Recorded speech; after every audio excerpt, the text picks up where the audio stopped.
Take a moment and imagine a really familiar scenario with me. You finally have a good day. You know the kind I'm talking about, right?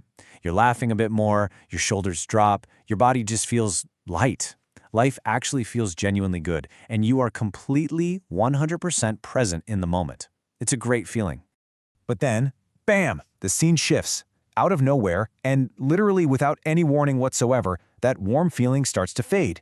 And it is an incredibly jarring experience. Your mood just drops abruptly. That wonderful lightness evaporates, and you're left standing there feeling completely empty, or maybe even kind of sad. And honestly, the absolute worst part of this entire experience? You don't even know why it's happening.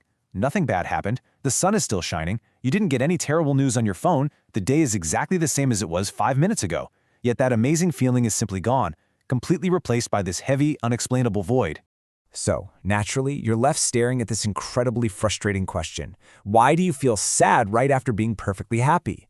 Is there something fundamentally broken inside you? Are you just, incapable of holding on to joy? Okay, let's dive into this, because this is actually a fascinating biological quirk we all share. And spoiler alert, absolutely nothing is wrong with you. You are not broken. What your brain is doing behind the scenes is completely normal biological functioning, even though it's something most of us don't ever fully understand or even talk about.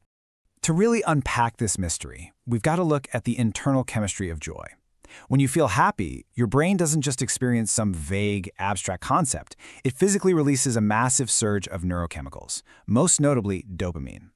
Dopamine is basically the chemical that runs your reward center. It is exactly what gives you that incredibly light, energetic, and intensely alive feeling. It's like a floodgate opening, a powerful spike that floods your entire system, causing that sudden wave of happiness and profound presence in the moment. And this brilliantly illustrates a really fascinating push and pull. On one side, you have this massive emotional high driven by that dopamine release. But right next to it is the inevitable drop, which is your brain's mandatory return to its baseline state. You see, that chemical high simply cannot last forever. Your brain physically cannot sustain that level of output. It'd be exhausting. So after a strong emotional peak, your brain naturally has to come down. And sometimes, in its effort to wind down, it drops a little bit lower than your normal everyday state. The crucial thing to understand here is the contrast. The higher the emotional high, the more noticeable and severe that fall feels to you. The sadness feels confusing, mostly because you're actively comparing it to the immense joy you were feeling just moments prior. When you're right in the middle of that drop, man, it is so easy to feel like the universe is just punishing you for daring to be happy. Like you're not allowed to have a good time. But we need to radically reframe this. It's not a punishment. It's balance. Think of your brain as this highly complex, highly efficient machine that is constantly trying to regulate your emotions. When you experience a massive peak of joy, biological homeostasis dictates that a dip must follow. It's like a thermostat resetting itself. It is definitely not self-sabotage. It is literally just your mind working to stabilize its own neurochemistry. Now let's look at how this compounds when we factor in your conscious thoughts. Remember how we said that when you're truly happy, you're fully present? You're just in the moment. You aren't overthinking, and you certainly aren't worrying. But when that euphoric moment ends, your mind essentially reboots. It comes back online. And unfortunately, it brings all its baggage right back with it. Overthinking returns. Doubts resurface. Old worries quietly step back into the spotlight like uninvited party guests. It feels like this profound sadness just suddenly appeared out of thin air, right? But in reality, all of that background noise, all of those everyday worries, were just waiting quietly in the wings while you were distracted by the joy. But wait, because beyond just the chemistry and the returning thoughts, there is also something much deeper and way more psychological happening here. Sometimes, after feeling profoundly happy, your brain actually gets scared. Seriously. It gets terrified that the good feeling won't last or that some inevitable disaster is lurking right around the corner. So what does it do? It starts preparing you for the worst. It actively pulls you away from that emotional high, almost as if it's acting as a pessimistic friend whispering in your ear, "Hey, don't get too comfortable." The motive behind that pessimistic whisper is actually kind of fascinating. Your brain is trying to soften the fall in advance. It's a completely misguided form of protection. The internal logic of your brain goes something like this. If you expect the happiness to stay, losing it is going to absolutely devastate you. So, to prevent that massive heartbreak, your brain just pulls the plug on the joy early to cushion the inevitable blow. I mean, sure, it might not be a very helpful defense mechanism for living a fun, fulfilling life, but it is a genuine attempt at protecting you nonetheless. And then there's another truth we usually tend to ignore. the tension between unfamiliar happiness and your familiar, usual state. Let's be honest with ourselves here. Some of us simply aren't used to feeling happy for extended periods of time. So when we finally do, it feels completely unfamiliar. It might even feel a little uncomfortable or unearned. And here is the golden rule of human psychology. Your brain always prefers what is familiar, even if it isn't necessarily good for you.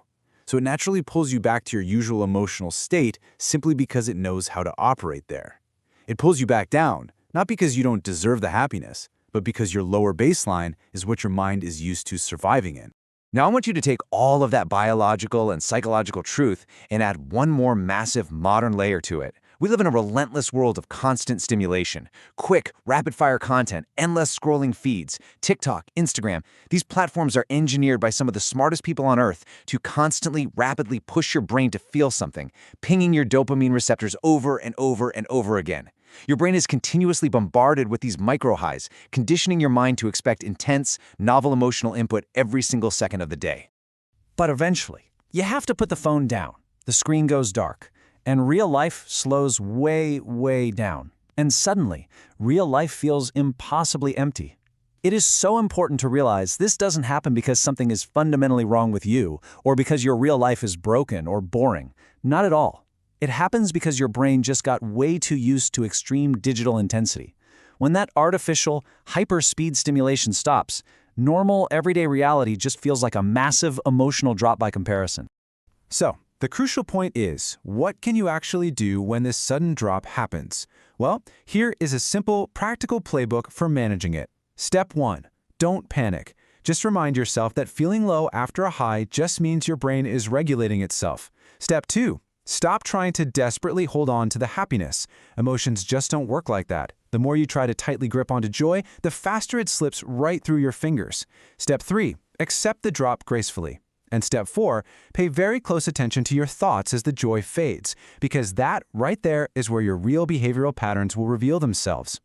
Actually, let's look a little closer at step 3 for a second, accepting the drop, because this specific framing changes absolutely everything.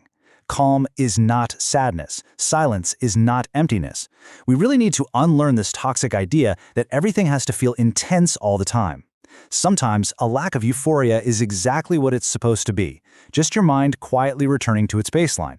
It's essential to remember that feeling sad after being happy doesn't mean your happiness was fake, it just means it was temporary, just like literally every other emotion you will ever experience. The ultimate goal here is never to feel happy 100% of the time. I mean, that is biologically impossible, and it completely sets you up for failure. The real goal is to understand your emotions so deeply that they stop confusing and terrifying you. So the next time you're having an amazing day and you start to feel that familiar drop creeping in, don't ask, "What is wrong with me?" Instead, give yourself some grace and just remember this simple mantra.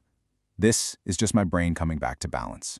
It is a remarkably powerful shift in perspective, isn't it? Moving away from self-blame and stepping into scientific understanding. So I want you to think about your own emotional baseline. Have you ever felt this sudden shift after being happy? Take a moment today to really reflect on how your brain tries to protect you and how it constantly seeks balance. If breaking this down in our explainer today helped you understand the mechanics of your own mind a little better, leave a comment below and share your experience with us. Thank you so much for joining me, and hey, keep paying attention to those thoughts.